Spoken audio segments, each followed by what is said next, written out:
If Steve Carlson would be the first to address this question.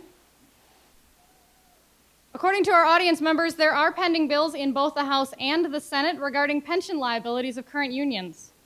Where do each of our candidates stand on these current bills? Myself first. Yeah, I think that we do need to look at pension liabilities, I guess he said for government employees. And this is one of the reasons why we have to create more private sector jobs and not government jobs. Obviously, the United States does have a liability for some of these, and we need to take those seriously and treat people right. I think that the government has pretty good benefits right now that a lot of the private sector doesn't have. The private sector is moving in a different direction. There's a lot of difficult retirement problems that we need to address, and I would look at these as a whole and try to come up with a strategy, like I said, to retain aging with dignity, part of Social Security, Medicare, and not just the government employees. But we've got some liabilities, and we've got to take those seriously and maybe have more oversight in the future, as we're doing on the housing. Thank you. Teresa Collette, if you'd be the second to answer the same question. Regarding pending bills in both the House and the Senate for pension liabilities in the current unions, where do each of you stand? Where do you stand on the current bill? Many of these pension liabilities relate to the fact that government unions often have defined benefit plans.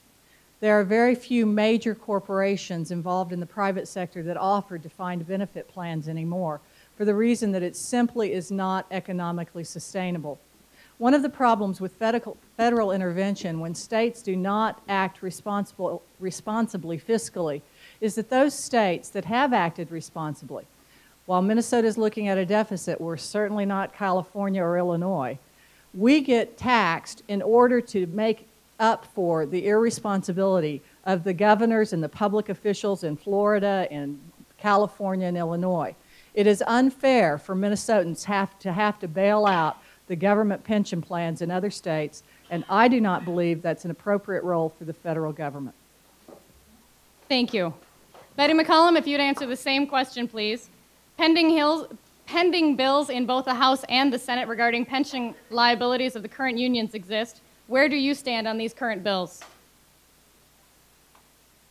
When people sit down and they negotiate in good faith. When people sit down and talk about what is going to happen, what's your health care going to look like, what's your contribution going to be, what's your contribution going to be to the pension, and what are you going to take in wages? Those are good faith discussions that take place. And I believe that when people sit down at a table and everybody shakes hands on something and they agree to it, that it should be honored. Thank you.